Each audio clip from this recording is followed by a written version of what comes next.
Olá, meu amigo, minha amiga, muito obrigado por vocês estarem aqui no nosso Portal do José. E como em nosso país estão surgindo muitos acontecimentos importantes ao mesmo tempo, também surgem possibilidades de eu vir conversar com vocês. Hoje eu tinha organizado aqui uma pauta para falar especificamente de economia, mas aconteceram muitas situações extraordinárias envolvendo o mentor espiritual, político e jurídico do presidente da República, que eu resolvi vir um pouco mais cedo, sem prejudicar o nosso papo que a gente sempre tem entre 17 e 17h30.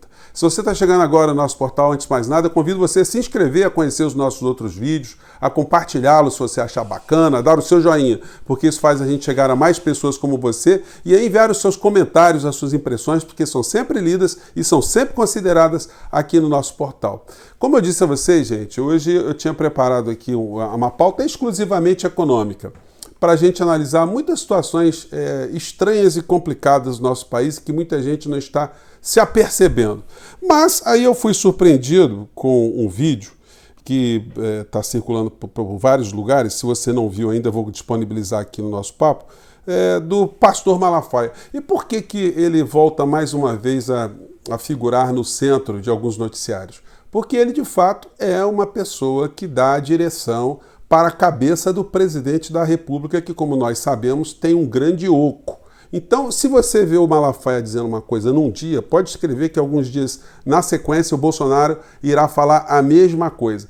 Não agora exatamente, porque o Bolsonaro sentiu tranco. Tanto é que teve que pedir arrego lá ao Temer para que fizesse uma carta quase como um pedido de desculpas ao Alexandre de Moraes, que não quer falar com o Bolsonaro. Muitas pessoas, fez um acordo. A gente está vendo que em todos os instantes surgem novos fatos que desmentem a possibilidade de ter havido qualquer tipo de acordo. O Alexandre de Moraes não precisa fazer acordo com ninguém. Ele está numa função ali vitalícia, ele tem todas as garantias constitucionais. Isso é uma blindagem que a Constituição brasileira deu para alguns agentes políticos, alguns agentes públicos em chefias de órgãos ou no colegiado de órgãos tão importantes quanto a Suprema Corte Brasileira.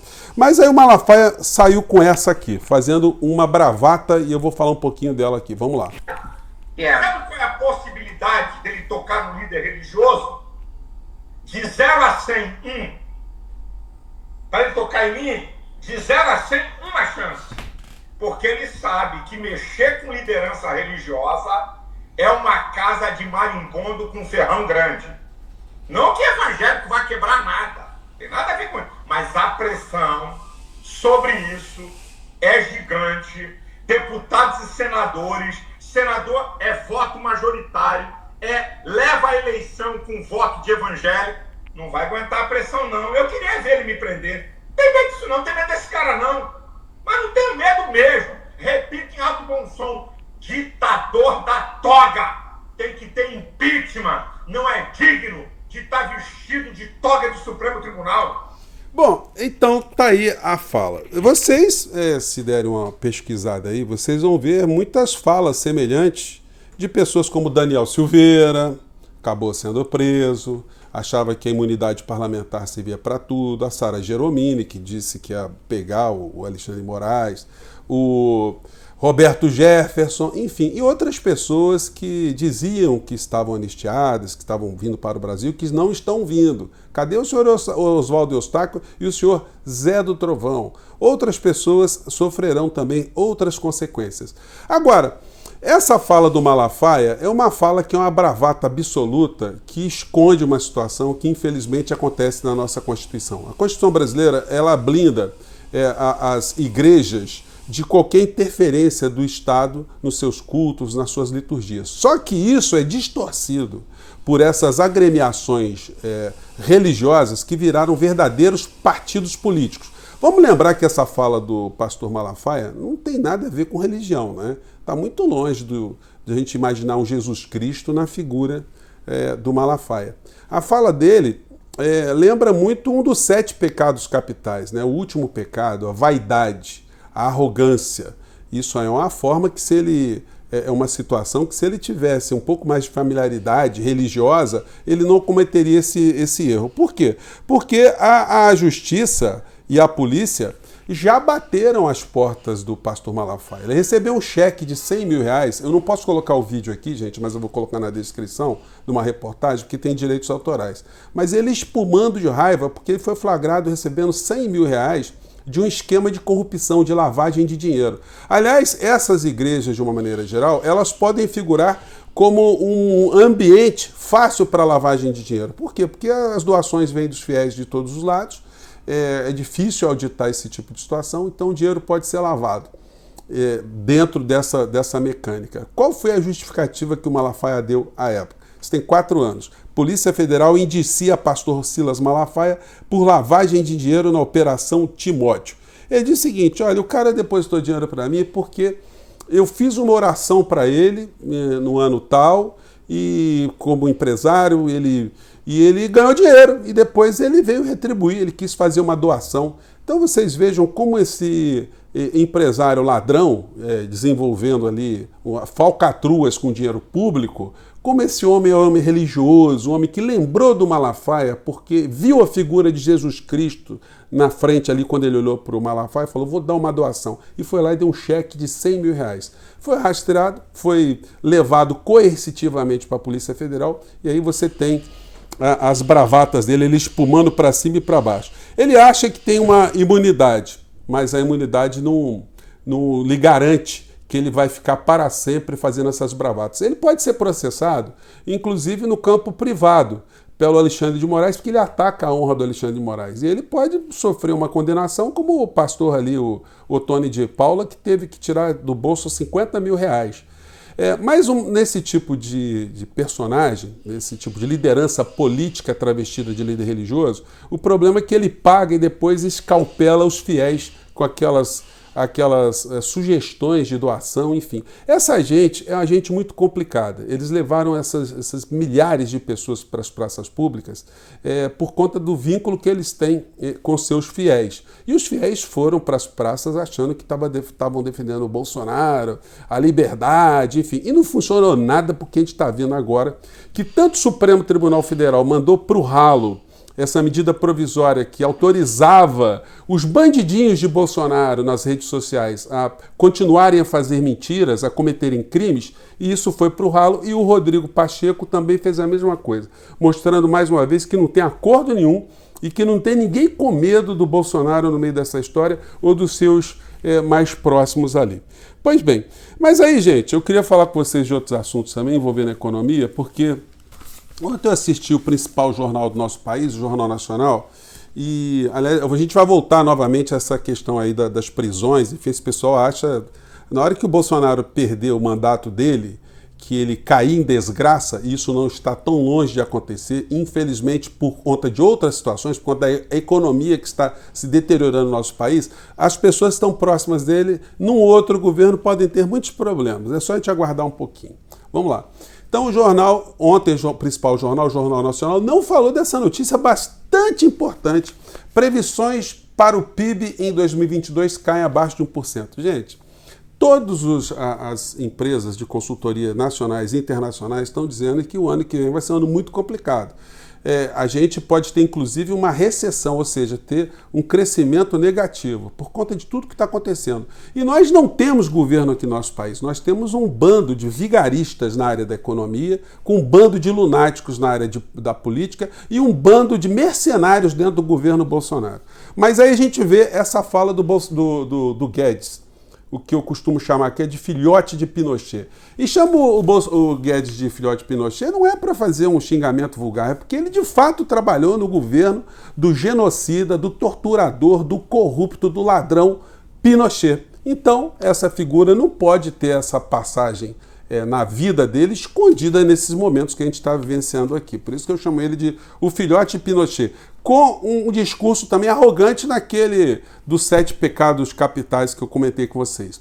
Diz a matéria, Guedes diz que barulho político não deixa dólar cair. Tá de sacanagem, né? Desculpe a expressão, gente, mas quem é que está fazendo barulho político aqui no nosso país? O Bolsonaro não tem aparecido no cercadinho. Hoje ele não apareceu pelo 2º dia consecutivo. Isso faz com que as redes bolsonaristas fiquem sem assunto. Eles perdem completamente o assunto porque eles ficam esperando o Bolsonaro falar as maluquices, as bizarrices, e quando ele não fala, esse pessoal não tem o que falar. aqui no canal Terça Livre, eles estão agora preocupados com o embaixador chinês na Inglaterra. Então o assunto para essa gente ficou muito complicado. Hoje teve um artigo da Vera Magalhães, eu leio todos os cronistas, gente, tem sempre alguém com uma coisa muito interessante, né? Às vezes você não concorda com um, com o outro, enfim, que é democrático, que é jornalístico, mas hoje a coluna da Vera Magalhães está muito interessante. Ela coloca o seguinte no título: golpe dá trabalho e Bolsonaro não gosta, ou seja, não gosta de trabalho, né? Já comentei com vocês aqui que o presidente do nosso país ele sofre de ergofobia. Ergofobia é medo de trabalho. Se vocês olharem a agenda hoje do Bolsonaro, tem 3 compromissos. E todos os dias ele tem um compromisso com a assessoria jurídica da presidência da República. Bom, e aí a gente vai vendo outras coisas. Como ele não gosta de trabalhar, ele gosta de fazer farofa. E o Paulo Guedes, voltando aqui às farofas, né? Ele gostaria de convidá-lo para ir para um supermercado, porque ele disse alguns meses atrás que era aplaudido em supermercado. E eu gosto de sempre sublinhar essas performances, né, para a gente não esquecer jamais de quem é que está comandando a área econômica do nosso país. Então, vamos acompanhar, vamos relembrar, porque recordar é viver, né? Vamos lá. Eu entro num supermercado, as pessoas me agradecem, às vezes falam, olha, nós rezamos pelo senhor, nós estamos sentindo o que o senhor está fazendo por nós. Isso me recompensa mais do que qualquer elogio. Eu entro num supermercado, as pessoas me agradecem. Às vezes falam, olha, nós rezamos pelo senhor. Até coloquei 2 vezes aqui para vocês verem. Depois é o seguinte, eu queria que o Paulo Guedes, depois de passar assim, um dia todo no supermercado, com algumas donas de casa, algumas pessoas ali na hora do caixa, que ele depois fosse a um posto de gasolina, que ele, de preferência posto de gasolina para abastecimento de caminhão, ou para abastecimento de gás para Uber, para motorista de táxi, e ficasse ali batendo um papo com essa gente, porque ele certamente seria muito aplaudido. Os caminhoneiros abraçariam com muito entusiasmo o Paulo Guedes pelo que ele está fazendo pelo povo brasileiro, né? Então, voltando aqui à ergofobia governamental, o Bolsonaro agora, onde ele pode gastar dinheiro público para fazer farofa, para poder chamar atenção, para ter falas colocadas nas redes sociais, ele vai fazendo. Então ontem, eu e você, o povo brasileiro, nós pagamos uma condecoração para patriotas brasileiros, uma condecoração que tem o nome do Marechal Rondon. Então ali fizeram um salamaleque, e o número de agraciados é interessante. Como a gente tem patriota, a gente tem herói, beneméritos aqui no nosso país, né? Então tem alguns aqui que eu vou pular o nome porque são pessoas não muito conhecidas, mas funcionários, secretário. Então a secretária do Ministério da Educação, do Ministério da Comunicação, ganhou um troféu. A telefonista ganhou outro troféu. E por aí vai. Aí vem. Vou colocar aqui as pessoas mais de frente, né, da estrutura do Estado. O Jarbas José Valente, presidente da Telebrás, ganhou essa condecoração, troféu. Marta Scheller, secretária especial do Ministério da Economia. André Costa, secretário especial de Comunicação. Floriano Peixoto, presidente do Correios. Fausto Ribeiro, presidente do Banco do Brasil. O que essa gente tem a ver com comunicação, né? Serviço prestado à comunicação no nosso país. Estela Dantas, secretária executiva do Ministério das Comunicações, ministro Valton Alencar, TCU, ministro Vital do Rego, TCU, ministro Raimundo Carreiro, TCU, ministro Jorge Oliveira, TCU, ministro Bueno Dantas, vice-presidente TCU. O TCU que julga as contas do governo federal. Senador Flávio Bolsonaro, que coisa, o senador, pelos serviços relevantes prestados ao nosso país e pelos ensinamentos de economia que ele nos proporciona com a sua lojinha de chocolate, que retirava mais de 30 mil reais em dinheiro por dia. É uma sumidade, realmente ele merece um prêmio de comunicação. O Pedro Nunes, subchefe de assuntos jurídicos da presidência da República, com quem o Bolsonaro está quase casado, porque todos os dias vai pegar assessoria jurídica com ele. Deputado Marcos Pereira, deputado Cezinha de Madureira, o famoso. Todo mundo conhece no Brasil o Cezinha de Madureira, não é verdade? Qual é a conexão dele com o Bolsonaro? Que ele é pastor de uma igreja dessas importante. Senador Fernando Bezerra, esse que é senador, líder de governo, em qualquer governo, desde que ele consiga operar com muito dinheiro para suas bases, então está lá defendendo. Almirante Flávio Rocha, secretário de Assuntos Estratégicos, Célio Faria Júnior, ministro Dias Toffoli, próximo de Bolsonaro, o patriota Augusto Heleno, que ganha mais do que o comandante militar norte-americano, que tem o maior arsenal nuclear do planeta, o patriota brasileiro, a Flávia Arruda, outra patriota, ministra esposa de um corrupto preso por desvio de dinheiro, Luiz Eduardo Ramos, outro patriota também, ganha mais do que o agente não, o militar mais poderoso dos Estados Unidos e, portanto, do mundo. O Damares Alves, outra patriota, Gilson Machado, ministro sanfoneiro macabro, o Marcelo Queiroga, esse gênio da saúde do nosso país, João Roma, ministro da Cidadania, ligado à Igreja do Reino Universal de Deus, que está agora pilotando o Bolsa Família, Onyx Lorenzoni, esse intelectual ministro do Trabalho, Milton Ribeiro, esse exemplo da educação, Tarcísio de Freitas, outro patriota também, capitão, ministro da Infraestrutura, Braga Neto, outro patriota também. Vocês verem como é que a gente tem patriota nesse governo, né? Ciro Nogueira, Arthur Lira, Rodrigo Pacheco, Jair Bolsonaro e Michele Bolsonaro. Não é beleza? Quanta gente tem? A senhora Michele Bolsonaro, olha o que essa senhora está ganhando de condecoração no governo Bolsonaro. Como é que ela não foi descoberta antes, gente? Nós temos quase uma Madre Teresa de Calcutá, casada com o presidente da República e nós não sabíamos. Pintou uma condecoração no Brasil, pode ficar certo. Crave lá, vai ser que nem aquele cartola que tem, que as pessoas ficam escolhendo jogador. Pode cravar ali, dona Michele, que você vai acertar. Vai ficar com a pontuação máxima lá em cima. Gente, mais tarde eu vou voltar com outros assuntos. Desculpe a ironia, mas a gente tem que lidar com essas questões, às vezes, com um pouco mais de leveza, porque o quadro está muito complicado. Eu vou falar de outras situações mais concretas no nosso próximo encontro, mas por agora eu fico aqui. Um grande abraço, a gente volta mais tarde. Até lá.